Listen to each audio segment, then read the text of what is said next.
A, B형 손들어라.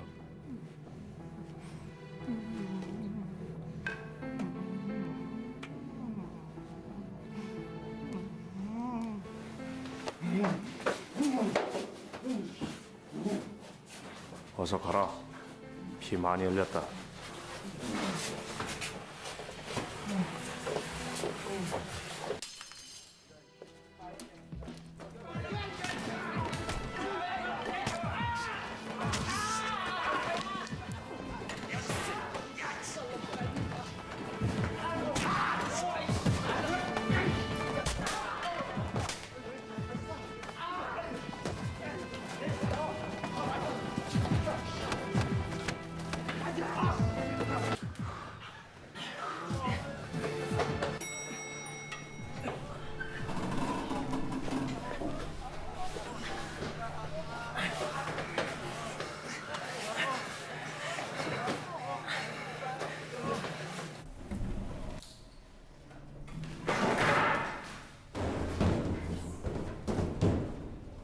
So after a drunken night on his daughter's birthday, a man wakes up in a hotel where he can't get out and no one talks to him.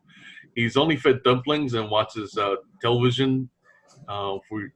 This goes on for years. So begins Oldboy, a Korean movie that's been remade, that was remade 10 years later. And that's what we're going to talk about today with Dan Edmonds, and I'm John Chang. Hello. Yes. And yeah, before we kind of go into like kind of the differences between the two and stuff like that, I guess, you know, maybe like one way to start this time is to talk about what do you feel is like kind of, you know, the core of this story besides the revenge plot and stuff. Yeah, for me, I mean, this movie is a bit like, as I'm a parent, this is kind of almost like someone thought up, you know, what is the absolute worst, because this happens when you have kids, is your mind starts wandering, you think, you know, oh, if I do this, maybe my kid will go out in traffic, or maybe, you know, they'll get hurt this way. And this is almost like someone sat down and thought, what is the absolute worst possible thing that could happen to my child? That's kind of what I see it as, an incredibly sort of dark fantasy. But for me, this movie is really sort of interesting on a number of levels, because it's you've got this concept, this person has been locked up and I have no idea why, which is that this was actually taken from a manga. I didn't realize, and then the manga's slightly different in that there's no incest. It's a bit sort of more lighter, I think. But this concept that you've been locked up and no one really knows why is a really interesting idea, and I've never seen anything like that before in the movie. But and also the lack of human contact for me has a really interesting element to this movie, because when he's finally released, everything it's like his entire sensory and experiential journey is amped up to 11. It's sort of like the first person he sort of is able to touch. He's sort of grabbing them by the hair and the face and things. And you know, his first meal is like he wants to eat a live octopus, and you know, and you know, the sex scene is kind of like there and really extreme. And in his first real proper fight is, you know, one of I think it's a pretty iconic, almost 2D video game like single shot of him, you know, fighting people, but it's almost like he wants to derive this extreme kind of satisfaction, having been denied these sort of elements of his life for so long. So for me, it almost gives this movie a very kind of psychedelic kind of quality, because it's like, in the same way you might take something in your senses a height and you kind of get the same feeling. And I mean, and it's not only that, you know, the tragedy and the revenge and everything else is equally sort of amped up, and it really does. It's complete. By the end of the movie, the main character is just completely stripped, you know, down to his most basic, almost subhuman levels. Which I think, you know, you really got to hand it to you know, the guy, I can't remember his name now. He plays Dae-soo. He's that's an incredible performance he gives. I mean, he really does. Just there's a sort of complete desperation in his performance that is totally convincing. but that's one of the main things for me, is that this idea of deprivation is a really interesting one. And also, you know, I suppose revenge, not so much in the terms of the plot, but this idea that revenge can kind of shape our lives to some degree. It makes you wonder, you know, what minor acts of vengeance are we taking out on the world that we may have felt wronged as we were like kids growing up or in school, and how these affect our lives, and what sort of we trying to compensate for as we live our lives. So I thought that, you know, there's a really interesting themes. Yeah, for me, the revenge is, you know, like kind of connected to this saying about like, you know, when you go on a quest of revenge, dig two graves. And I think that conveys to me kind of like one of the core parts about it is how, you know, even though that like, you know, he's trapped in, you know, like kind of this room and stuff like that, when he gets out, he's, you know, like somebody even says to him, you know, like kind of welcome to the bigger prison and stuff. And I think for me, like kind of one of the essence of, you know, the story is this idea of, you know, what is like our freedom and stuff. And, and to me, like, you know, as you were talking, what this reminded me also was V for Vendetta, because there was a similar kind of idea when Natalie Portman's character is finally like kind of free and stuff like that. And she like, you know, she feels the rain. It's so, you know, I don't know about like kind of the connections between like kind of, you know, what's it called, between, you know, the Korean director's vision and, you know, you know, who knows, like kind of, you know, I think in the end we all inspire each other, but I feel like there's such a deep connection there between the two and stuff, that it just, you know, you kind of like just almost can't miss it, something like that, you know, because of that aesthetic, though, because, you know, again, when you said about like kind of that, you know, how he wants to embrace life and everything after he's free and everything, that just kind of just remind me of that exact scene, you know, like kind of with Natalie Portman and everything. The other thing, I was going to say, I'm guessing V for Vendetta was probably written before 2003. I'm guessing it was, yeah. The movie itself looks like it was 2005, I think it is. Okay. Yeah, 2005.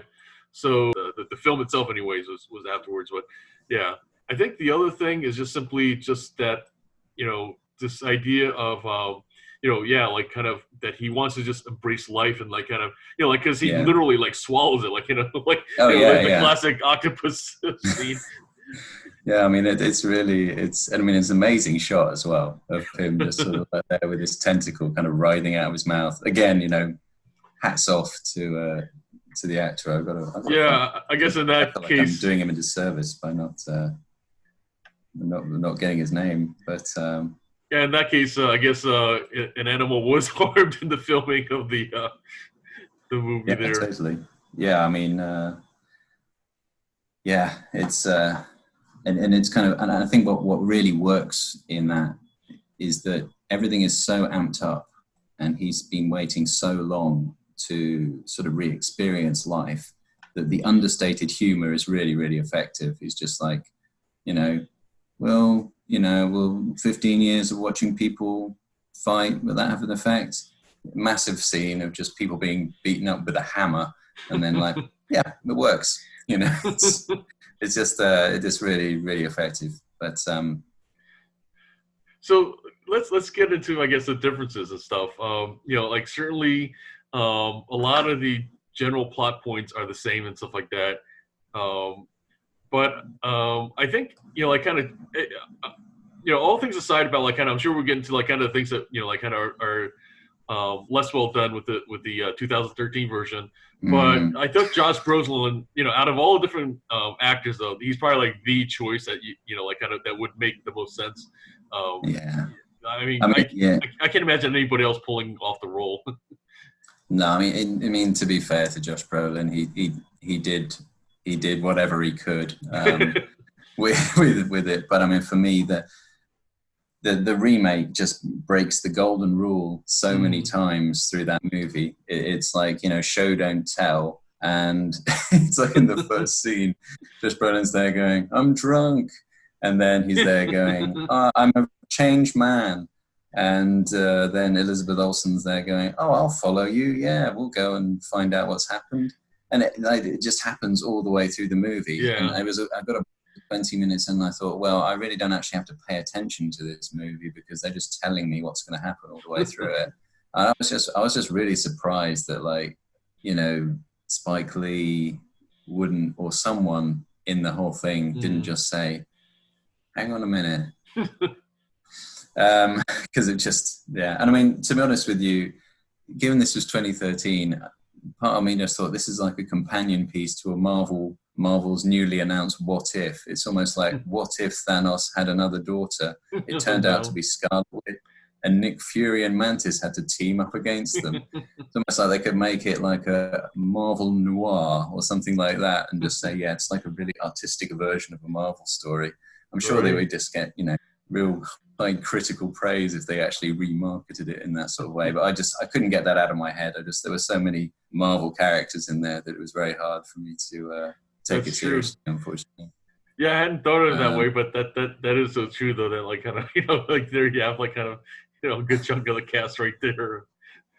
Any second you can have like the other thing, the other characters start showing up and stuff that just they could have done it, you know, but just put a Marvel logo at the beginning, and right. it'd be like a masterpiece. I don't know, but the other thing that really just personally really just got me was Sharlto Copley, the guy from District 9 playing the bad guy, who has the most ridiculous English accent I've ever heard. It was like you couldn't make this guy more over-affected with his accent, and more sort of a pantomime villain if you tried. Right. And there, when again, kind of telling you exactly what he's trying to do, is saying, yeah, you've got to find out who I am, why I'm doing this. And then he said, and I'll give you $20 million in diamonds. And I thought, you might as well be stroking a white cat while you say it. His whole, I mean, it was just, I was just laughing all the way through it. His accent was just so terrible. But anyway, I've really railed on this remake quite severely now. I think it's because I just love Oldboy, the original, so much that, you know, it was really offensive to me, this remake. And that's the thing about like kind of, you know, some movies like this that like, you know, I mean, one of the things that like I saw that, you know, Spike Lee's take was that like, you know, I want to do something that like, you know, because like 95% of the American audience hasn't seen, you know, the original stuff and so on. And so he wants to kind of, you know, do his, you know, take and everything. And I think the problem though is that like, you know, when you have somebody who has watched the original and then, you know, like kind of, you know, yeah, they don't necessarily, you know, like expect you to kind of do something too revolutionary, but there's still this expectation that you keep a, you know, like that like it's something that's done with some kind of reverence with, or at least some kind of respect of the original. And I think that's the thing that like sometimes just is really lacking with any kind of remake and stuff. I mean, I would take your reverence, but I mean, this was just so by the numbers. You had, even the soundtrack was just like every time someone was being tortured or hurt, there was like someone kind of like strumming a guitar in the background. It was just like really, oh God, I've seen this like a million times. And I mean, and the thing is, I mean, you can look at you can look at Lee Woo-jin as the bad guy in the original as kind of goofy. And by the end of the movie, you know, Dae-soo is so kind of stripped bare that he becomes quite goofy. It's almost comedic. Right. The dark humor in it. But there is, but the thing is, that's more subtly played into it, because that, as an antagonist, Lee Woo-jin is stuck in his high school mentality. You know, that's where his mind has been for the last 30 years, however many years. Whereas, I mean, you know, the bad guy in the remake is just like from a ridiculously psychopathic family. It's just so over the top that you have there's no connection to him. You kind of almost feel like, you know, that Lee Woo-jin feels like quite a clever character, really. And you kind of think, well, at every turn, you know, he's really just completely sussed out the situation and manipulated everything. Well, he's believable. I mean, that's one of the main things. Yeah. And the other thing is that, like, you know, even though you see him as a villain for so much of the movie and stuff, and then, like, you know, when you finally find out who it is, but then in that one particular scene, and, you know, again, spoilers alert abound and stuff like that, but the minute that, like, you know, you flash back and you see, like, kind of his motivation and stuff like that, and where you understand, like, how much he actually did love his sister and everything, then you kind of get it. And then, like, it's a lot more sympathetic, and then it's a lot more effective then, of like kind of where, you know, like kind of, I think that's is that thing that like the best villains aren't cartoonish. The best villains have this other kind of like, you know, like, okay, you know, like kind of, you know, you can kind of see like kind of where they're coming from, I guess, in a way. And I think that's where it's more effective.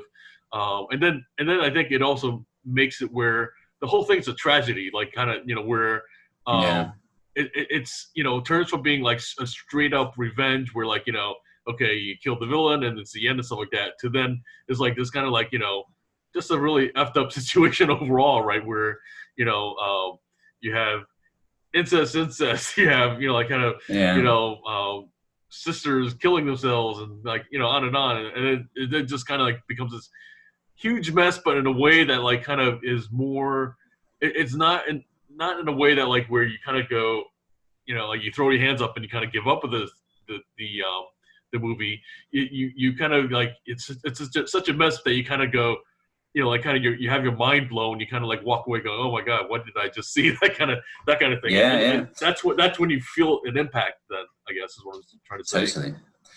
Yeah, no, I mean, for me, this reminds me, if you've ever read people's accounts of taking something like ayahuasca, where you have this completely incredibly extreme psychedelic experience where I would say a good 30% of them sound fairly traumatic. Like it almost seems like after you've kind of gone through it all, at the end of the movie, you just kind of think, phew, thank God, none of that is, thank God I'm normal and none of this is going to happen to me. So I mean, it's really, there's relief from that. But there is one thing I did think about with with Lee Woo-jin and Dae-soo is that it's interesting that Dae-soo has accumulated all this knowledge from the TV. So, you know, when people ask him things, he said, oh, this is this. It does. But Lee Woo-jin, I don't know if it's actually a point that's trying to be made, but it's like Lee Woo-jin, the difference is he has knowledge, but Lee Woo-jin has knowledge and he knows people's motivations. He understands his own motivations and entirely Dae-soo's motivations. So I don't know if they're trying to make this point like you can accumulate knowledge, but without knowing the motivations to how to use that or who's involved, your knowledge is useless, essentially.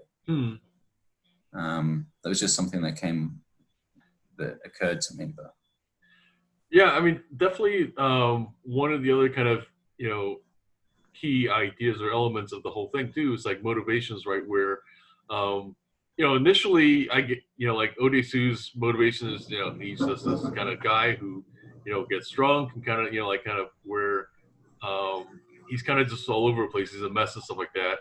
And then, you know, it's the same thing with the American version, I guess. They do carry that over. Although, like, one thing that did seem like kind of they did was they kind of just really, you know, again, that's another place they were over the top where they just had, you know, Josh Brolin, like, kind of getting drunk here and there. And, you know, like, kind of, and it was really like, there didn't seem to be much point to it. Like, kind of, that was the thing that I think, you know, like, I mean, I had no problem with it, but it was just like, you know, like, okay, we get it. Like, after like a minute or so, we got it that like he's a drunk and, you know, like, you know, he's kind of, what you call it, his life is pretty messed up and that kind of thing.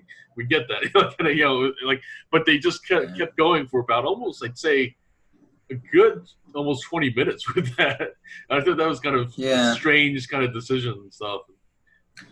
And I think as well, that's kind of what makes the original better is that, you know, they never explicitly say what his relationship is with his daughter or his family. Right. You could kind of just say, well, you know, he's a bit of a bad drunk and he might just be having a bad night and it's, you know, he's a bit depressed that he has to go home and deal with a screaming toddler. Right. But there's never indication that he doesn't love his family or his wife and things like this. That makes all of the later stuff, the incest basically, that much more effective.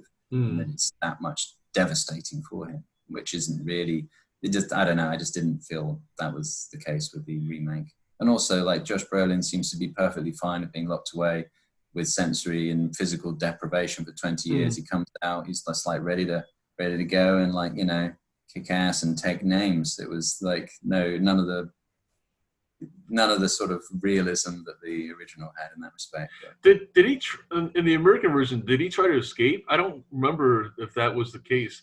Like in the original one, you know, Dae-soo's like kind of, you know, scooping out the wall, you know, that kind of thing and stuff like that. Yeah. But I think Yeah, he does do that in the remake as well. Oh, he does. Okay, And, I just don't they remember that. You do something similar. Yeah, yeah. It, Yeah, another thing that just sort of like perfectly undermines him as a character right at the beginning. It's amazing, but yeah. The other thing I think is interesting is we're kind of seeing, you know, like kind of between two versions. You know, like kind of we're seeing history kind of pass on through the, you know, Odesu and, you know, Josh Brolin's character watching television, right, where they're there for years, and, you know, like, yeah, on the one hand they're learning all these things, like kind of, you know, from different shows and everything, but the other thing is that they're watching the world go by.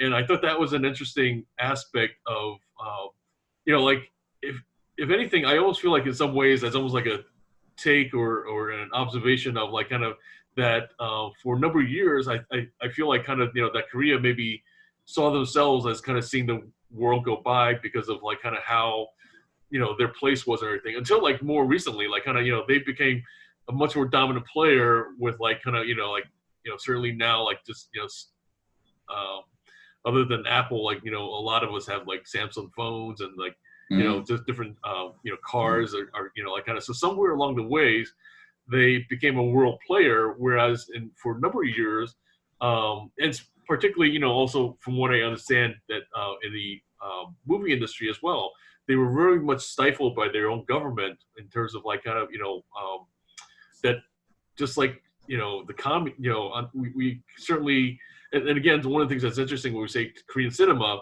is we're talking about specifically South Korea, because, you know, North Korea, you know, basically they, you know, like kind of their, what's called, their movie industry is almost non-existent and stuff like that. It's basically like, you know, propaganda for, you know, their government and stuff like that. But They're even still then, locked in the room with Dae-soo. but yeah, even then, like kind of flipping comment. Yeah. Even you know, South Korea though, like they were very much nationalists, even though that, like, you know, they didn't have communism, but then, you know, there's still very much a state controlled over a lot of different things, including their movie industry and everything. And so that's one thing that, like, I think that maybe I feel like in some ways that's what was being shown to us, was like just kind of how, you know, Korea, you know, the Korean people feel like in some ways that they're watching the world go by and stuff like that. And the other thing, you know, like kind of just more related to, I think, a more recent movie that's not so much a, you know, like kind of this one and stuff like it, but the Train to Pusan, where I feel like in some ways that another thing, you know, another take on it is this idea that kind of that the Western culture being like kind of seeing as kind of, you know, on the one hand, like kind of Korea's becoming more of a, you know, player and stuff like that. On the other, the Western culture is kind of like just flooding them, you know, in some ways more and more as well. So, you know, like so when I reference Train to Busan, I feel like in some ways the zombie takeover is like kind of them seeing, you know, kind of like the westernizing of, you know, kind of their people and stuff like that. And and I think that that's the thing that like kind of maybe in some ways that like that's historically what's happening for the people that like kind of that they're or how they see themselves, like kind of, you know, like being more passive and then, you know, being more involved, but then now like kind of, you know, they're being essentially invaded and everything and stuff. That's interesting. I didn't know that South Korea was so kind of state controlled for such a long time. Yeah, it's apparently only since like the 90s or thereabouts that like they started kind of opening up, which then coincidentally, right, it's interesting how like most of us weren't as familiar with Korean cinema until like, you know, has started having these horror films, and then, you know, like kind of course, you know, the movie we're talking about today, that like they probably at one point they probably wouldn't have been made, they probably would have been censored, you know, I'm guessing, you know. Yeah, like, definitely, it was definitely the late 90s, early noughties where we started seeing, you're right, where we started seeing some really interesting sort of stuff coming from Korea. And I think that's the thing that like even you know, like nowadays kind of advancing things a little bit more forward is you know, not that like Korea and China are the same country and stuff like that, but the way the governments were very much into controlling things, and then how they've kind of eased off a little bit, that's kind of like, I think there's some similarity, even though that like, you know, here we have like, you know, a nationalist state, and then then the other hand you have a socialist one and stuff like that. So I think it's like kind of, but it's just overall that like that we're starting to see like kind of as the government's kind of you know, let go of the reins a little bit, that you have more of these voices, right, of these filmmakers that kind of start standing out. I mean, I think at this point, though, to be honest, other than you know, kind of the stuff that's been maybe more popularized through Hong Kong or something like that, we still haven't really seen kind of, you know, much come out of China or stuff like that. You know, like kind of there's only so much other than maybe like, you know, Crouching Dragon, you know, Hidden, you know, like kind of, I mean, Crouching Tiger, Hidden Dragon, we haven't seen much more like kind of beyond that. So yeah, I think that's the thing that like is still pending, still coming and stuff like that. Yeah. Yeah, they do very sort of. Yeah, I mean that was definitely Crouching Tiger, Hidden Dragon was like this, the first of these really sort of lavish kind of historical kung fu movies. So they're actually great. I mean, I really like them. But yeah, be interesting to see what else. There must be some more sort of interesting movies. I'm guessing you probably need like an independent scene or independent movie industry more to sort of spring up, maybe, or we're just not aware of them on a wider sort of scale. Yeah, I mean that's the other thing too, is that like you know, we still have only so much exposure because of like kind of, you know, what you know, like has been managed to kind of cross over, managed to kind of like reach the, you know, the American market. I think that was like in fact that was, I think, the first one out of China that kind of really, I as far as I can remember, hit like the, you know, that you can actually see in the other, you know, the movie theaters, stuff like that. Because like most of the other stuff you would see like, you know, Saturday afternoon television and stuff, right? And like kind of that's probably like the extent of it and everything. Yeah. So one thing I wanted to ask you about, because this was something that interested me, was the endings between the remake and the original. Right. Because the ending for me in the original is quite interesting in that they have there's this other sort of theme that they have of, you know, words and their power. Because it's kind of the rumor that basically makes the sister kill herself, and then it's, you know, the hypnosis that manipulates Odesu and Mido into their situation. But then there's kind of and then he sort of symbolically cuts his tongue off at the end as a kind of point to it.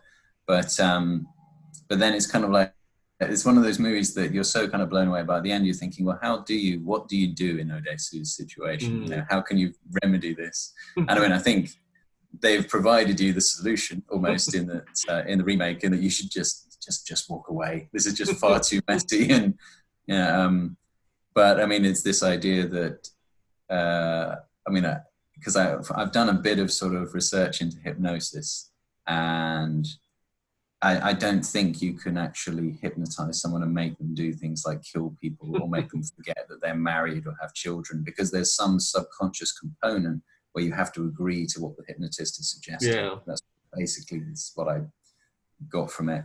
And so, I mean, his expression at the end is kind of like, I'm going to get this hypnotist to do this. I'll forget all about being Mido's dad. And his expression is just this kind of pained grin when he's hugging her, and it just thought, this is really not going to go well, is it?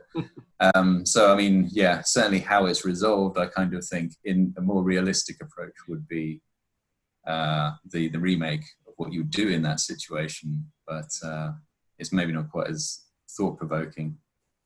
Well, I mean, yeah, I think if anything too, that like it's also interesting how like the American take is that like he just goes back, right? Like where like he kind of in some ways just like basically gives up, like kind of, you know, like whereas in the original he at least like is trying to like make a new life of things and stuff, and trying to like kind of, you know, trying to you know, like move beyond like kind of what's happened or everything. Like, you know, even though like it's not a great solution and stuff, but it's at least, you know, whereas, you know, like kind of, I feel like with Josh Brolin going back to his room and stuff like that, it's like kind of almost like, you know, like a tiger kind of going back in the cage, like kind of going, you know, like, well, I'm not sure I can stick it out here, so I'm going to go back to, and in reality, what's funny is though that like, they've shown how, like, I forget what it was, but like there was some tiger that basically lived so long in captivity and stuff like that, that after like so many years, when they tried to free him, he would just still go back to walking like a 8 by 7 like kind of square or something like that. And I thought that was like an interesting statement on how like sometimes we can become so conditioned that we just never move beyond. And so maybe there is some realism to that, like that could be just very much what Josh Brolin's character would do. You just go back to what he knows at that point. Even prisoners, like apparently like different ones. That was like one of the things that like from Shawshank Redemption was like kind of just heartbreaking, where the guy who he finally after so many years is freed, but then he like kind of kills himself because he just doesn't know any other life and stuff like that. He didn't want to like kind of leave prison and stuff. I think that sometimes is the case, that like we can become so, and again, that's probably for me why like kind of the freedom / like kind of imprisonment aspect of the whole thing like kind of is like a key part of the story, is because I think sometimes we're or more often than not, we're the makers of our own prison and stuff, and like that like even like I think Malcolm X, right, like where he, up to that point before his imprisonment and stuff like that, he like kind of was a slave to a lot of the things that he was kind of conditioned with and everything. And then like once he was in prison, it kind of freed his mind as to what he saw was possible for himself and for the African Americans and stuff. I think that's another aspect of it as well, that sometimes we only see some other way and stuff like that when we go through like kind of having everything else taken away from us. And I think that's maybe another thing that happened as well for Odesu. It's like once he like kind of he couldn't have a drink, right? Like for basically it was dumplings and water and that was it and stuff like that. And then so in some ways maybe like kind of that freedom from the distractions of drinking in this life that he had kind of gotten used to and stuff. Yeah, no, I mean, I wonder if that's what sort of appealed to Spike Lee, is this whole idea, because incarceration is a very hot topic, generally speaking, in the States. And I wondered if, because it's quite, I mean, it's one of those kind of endings where you just think, well, why the hell did he go back into prison? But it is quite a thought. Maybe I'm selling it short. Maybe that is quite thought provoking. I mean, the one thing that also I did think was quite clever about the remake was the idea that they staged the TV show of the daughter. And that was actually really clever, and I didn't see that necessarily coming, because I at that point I was like, oh, how much more tension can they just take out of this movie? But no, that was actually really clever, and that's right. And I guess he's kind of, maybe the whole concept of sort of fake news was still kind of fairly early days in 2013. Maybe he was trying to sort of say something about that at that point. But yeah, credit where credit's due. So in terms of like the daughters and stuff like that, and I think one of the interesting kind of differences is the cultural ones, where I feel like kind of you see like kind of things that like behaviors that would work for, I think, the Korean culture, like kind of in terms of just the mannerisms and stuff like that. But I think that that was something that just wasn't going to translate.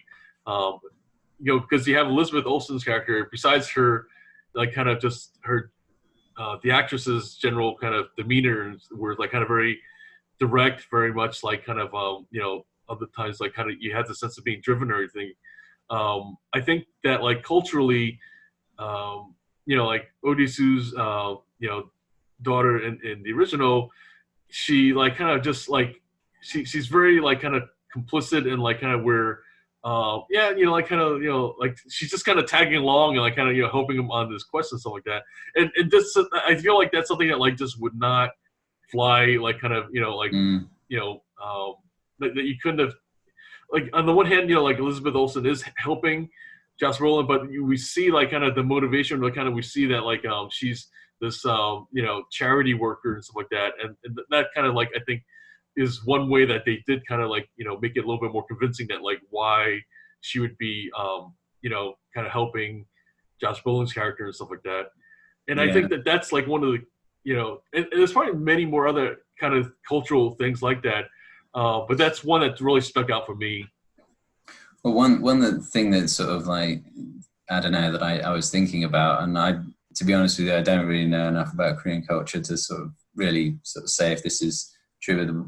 The way that Park Chan-wook deals with Oldboy compared to Lady Vengeance is that they're both very sort of powerful vengeance themes, but their behavior after the incarceration is quite different. Now, of course, so she's very calculating and restrained and pretty precise in her actions and her motives. Now, of course, she does know why she was imprisoned, whereas, he doesn't. But I don't know. I mean, they both behave very, very differently, and they have a very similar kind of experience in some respects, but they've both been, there's this huge injustice that's been sort of like dealt them. But both the characters are quite different, really. The other thing, I don't know if this has any significance, but there's both of them end with snow falling as well. I don't know if that's it's just a common thing I noticed in both of them.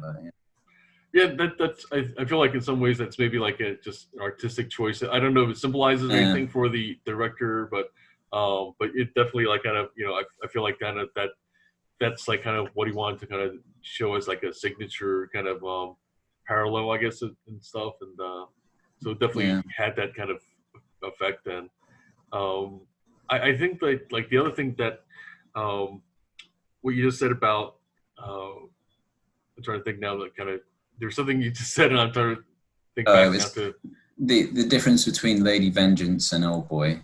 I'm just saying, I just said that the characters, even though they've had somewhat similar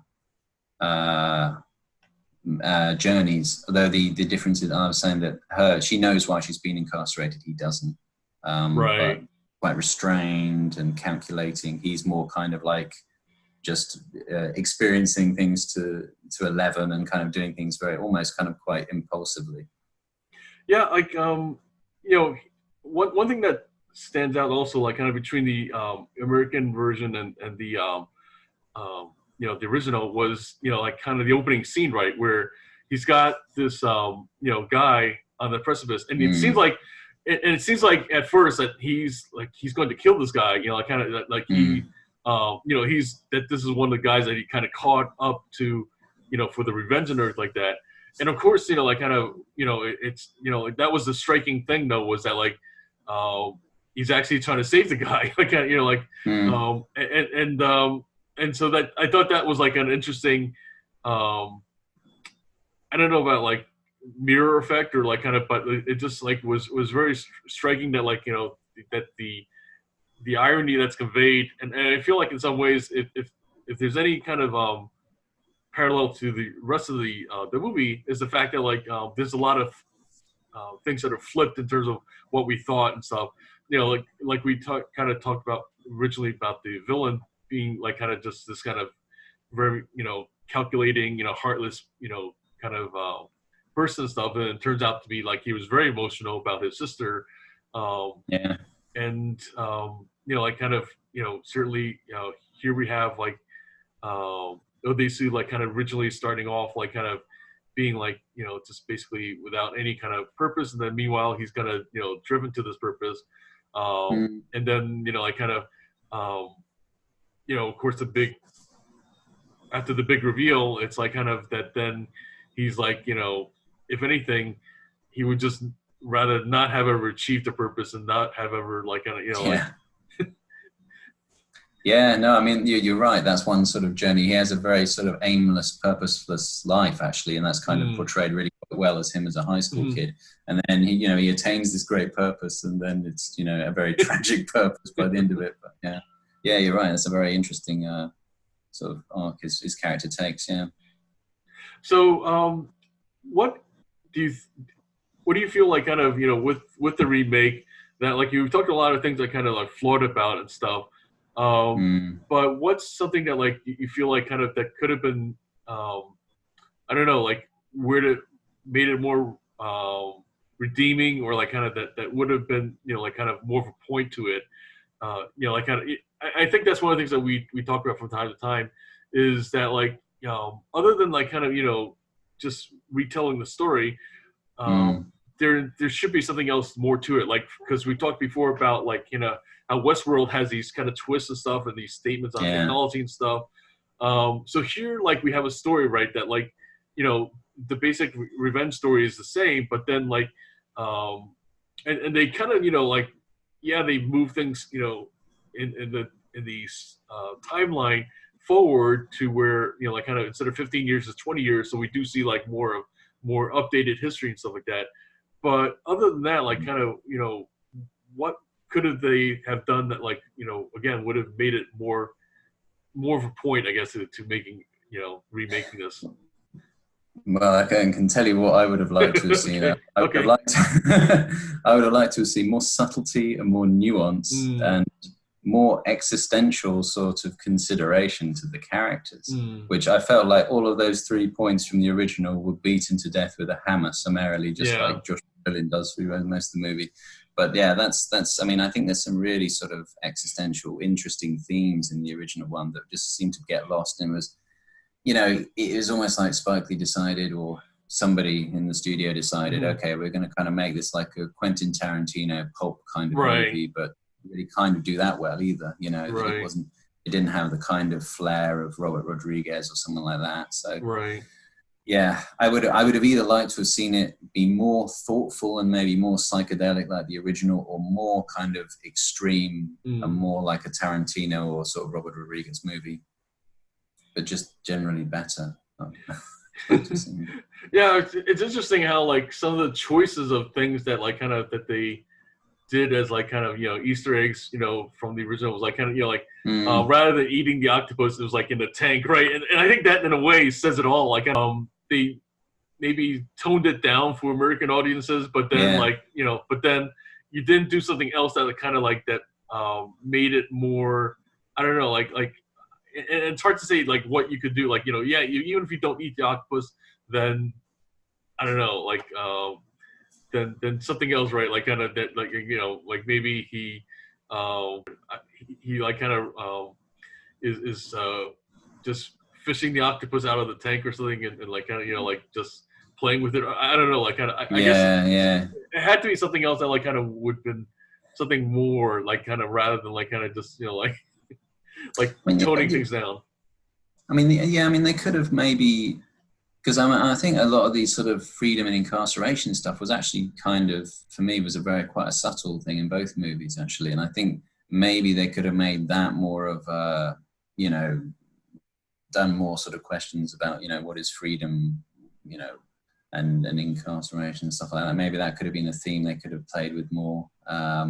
Or just the idea that, you know, he's so out of sorts with the modern world, because whereas between, what was it, sort of, trying to remember what the years would have been, because it was 2003, I remember about 15 years, so, you know, 1988 is it supposed to be, or something, 1998, I suppose, yeah. The world, I guess, didn't change technologically that much between those times, not enormously, to some degree, but between 2000 and, oh God, what would it be now? Yeah, in the 20 years, I should say, that, you know, which would have been 1993, I guess, the world would have changed enormously, and you could have made more of a point of him not being able to cope with the modern world. Right. Yeah, that's actually a great point. Like showing the differences, you know, in that time period, how much, like that could have been something worth highlighting, is how much the world changed in that time period. And that we're like, you know, just showing the kind of differences, like kind of, you know, like I think the closest that they had was in the I don't know, like in the original, it seemed like that they kind of highlighted a little bit how all of a sudden we have such things as internet chat, and like kind of he wasn't like used to that yet. So I think that's like the closest thing they did to that effect. But in the remake, I don't think they did anything to that effect, like where they No, I think you had to ask a guy how to Google something. That was about right. That was about the extent of it. Right. And yeah, that I agree is like an opportunity that was lost. Like it could have been something that like kind of would have been more interesting, and you know, like I don't know, maybe some people would say like it's distracting or something like that. But I thought like kind of I'm trying to think of a movie that's done that well. Nothing comes to mind. Oh, okay. I can tell you the perfect example: Back to the Future. Oh yeah, absolutely. That, you know, but I mean, there's quite a big gap in the time. But yeah. They you know, like, well, I mean, if anything, that's like kind of the essence of what makes it like kind of just the funniest and slash most interesting kind of you know, classic, I guess, in its genre and stuff. Because you know, like we see like kind of not only like kind of the historical differences, the tech differences, stuff like that, but of course, like, you know, we see things like where the guy who's this the soda jerk and stuff like that becomes the mayor, and like kind of, you know, just stuff like that, like kind of it's like just really makes it. And then plus like where he even says something to him, right, about being the mayor and stuff like that, and so that would have been something interesting to do, like where before Odesu or you know, Josh Brolin's character goes into his imprisonment, he does something like, you know, rather than spend all that time with the drunkenness and stuff like that, but like where he did something, and then like that then, you know, here 20 years later he sees the impact of something that he did, like, you know, whether it's like kind of maybe you know, the girl that he buys the item from, like where then 20 years later she owns like a chain of like kind of stores or something like that, or I mean, I suppose the thing is though, he does have a TV, so he would still know quite a lot about the modern world. I think that's the problem. You could have always just take away the TV from him, and if you wanted to do the remake, if you wanted to play that point up though. Right. Yeah. No, there's a few different things they could have done, I think. Not told us exactly what was going to happen at every single scene would have been like, I would just take that would have been a major improvement. But anyway, sorry, I'll stop now. But yeah. So I guess, you know, like kind of we do have to at least, you know, touch on the whole incest thing in itself, I guess, to totally degree. Yeah, God, I can't believe we didn't discuss that. But yeah, no, I mean, yeah, I mean that's the one of the things that's interesting for me. Obviously, we're in deep Freudian territory, and you know, there's this idea that he had where, you know, we look for aspects of our parents in our partners. Absolutely. And you know, he one of the things that always that stuck with me is when Lee Woo Jin has done some manipulation, but he's like, oh, they've fallen in love already. He's quite surprised at how quickly this has happened. Right. And I mean, two very, very sort of lonely characters who have been positioned in similar, and you know, that's kind of another point I think he's trying to sort of make in that. But yeah, I mean, it's difficult to have any great insights into incest because I'm not that way inclined, but I don't know if there was anything else you kind of picked up on from that, or I guess you know, like for me, one interesting question is that, like, you know, it's one thing when you know, like, you know, okay, this is your, you know, sibling, this is like, you know, but it's another thing, right, where like, you know, I mean, he had no idea and stuff like that. I mean, so I guess what I'm saying there is that, like, yeah, it bothers you because, like, kind of, you know, just like de facto, right? Like, just by, you know, the whole idea, like, by virtue of the fact that, like, it is your daughter, like that. But on the other hand, though, like, kind of, you know, like, I think the guilt, though, is, like, kind of really interesting as well because, like, kind of, you know, like, because if you are aware of, like, you know, oh, well, okay, trying to go, you know, we talked about Back to the Future and stuff like that, you know, on the one hand, like, it's you actually know, played on that, isn't it? Yeah. You know, he flips out when he realizes that it's his mother and stuff like that. That's right, yeah. You know, but the thing is, though, like, I mean, you know, if in fact you don't know, then I mean, I don't know. Like, I guess it's more that kind of like the thing of like kind of how blameful or blameless can somebody, like, kind of when you're just ignorant. Yeah. Like the other kind of movies that have done something with this and with time travel stuff like that is this is one in particular, and I'm drawing a blank, not Looper, but another one where it's a really twisted movie and stuff like that. I'll have to kind of see if I can, you know, really quickly remember what it was. So while you're looking for that, I'll just my thing. The thing that I kept thinking about at the end of the original is like, if you did sort of like come out and sort of just say to her, look, this guy's been completely screwing with us, and you know, this is completely messed up. You know, if considering they were both completely clueless, would be any possibility that you would want to have a relationship with your father in that situation? Would that even be, you know, after God knows how much therapy, would it even be possible? I think the other question is like, you know, would one of them commit suicide or both, considering, you know, what terrible lives they've had up to that point? You know, I think that may be another sort of consideration that, you know, is going through the father's head, perhaps. But yeah, I think I'd probably still take Josh Brolin's approach, but anyway. Yeah, I'm drawing a blank. I have to kind of see if I can figure it out again. But the basic, you know, plot of it is that like, you know, it starts off where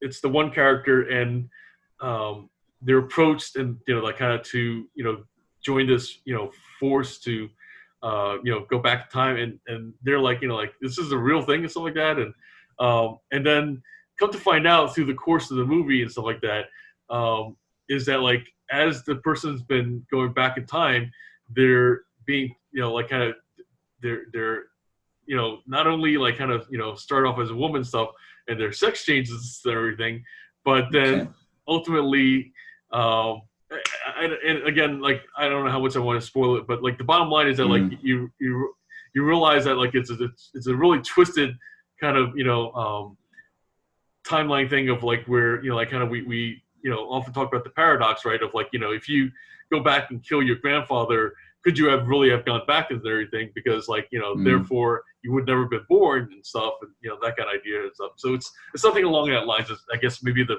best way I'll leave it at that. Yeah, well, please post it in the description, because I'm looking to watch this movie now. But yeah, the other thing I wanted to mention I thought was quite funny was that the Oldboy remake was originally going to be remade by Steven Spielberg with Will Smith in the lead role. Whoa! And it's kind of, I don't know, me and my wife, we have this thing with Will Smith where whenever he's trying to do some kind of serious role or serious even scene, he kind of, because we just both think of him as the Fresh Prince of Bel-Air, he kind of, we just call it this kind of constipated look where he's kind of like this kind of expression on his face, and you know, it would just be 2 hours of Will Smith looking like that. But yeah, that probably would have been like kind of the sum of a lot of that.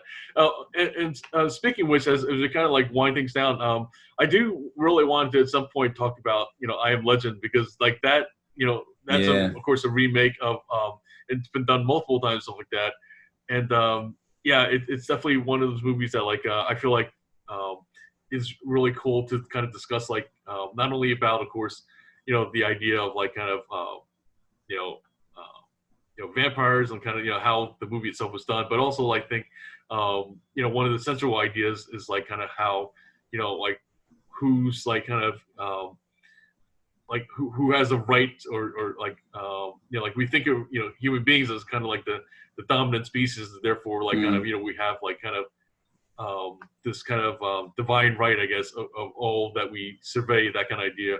And so I think it brings up an interesting kind of discussion about that. It'd be a good one. Awesome. I did find the movie, actually. It's Predestination is the name of it. Oh, okay. Yeah. Cool. I'll check it out. Definitely.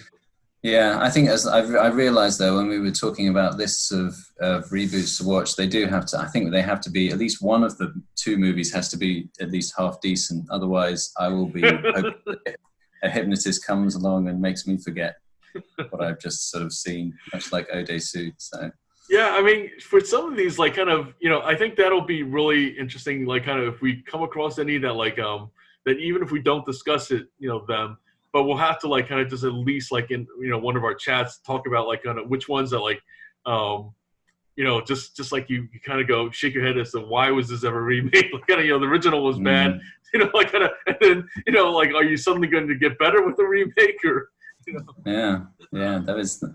Yeah, maybe we can do like a quick fire round of bad originals and bad remakes or something like this. I'm feeling particularly, self-masochistic or something, but yeah.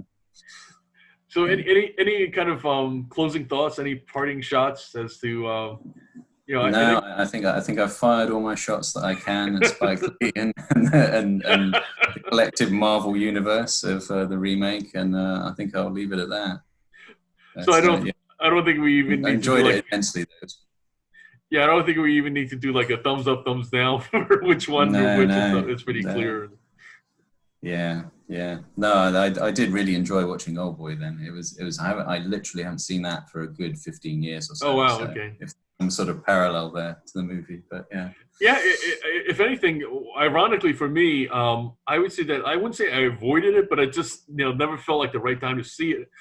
Excuse me, until about a year or so ago, and then I was like, wow, how did I not see this movie like kind of all this time and stuff like that? So it was like one of those for me. So yeah, and then of course, shortly after that, I watched the remake, and then I was kind of like. And so I'm so glad we had a chance to talk about it because, like, kind of, because we definitely covered a lot of my thoughts and ideas around, like, kind of. Yeah, absolutely. Yeah. Interesting stuff. It's such a classic level, boy. It's, fun watching it again. But yeah.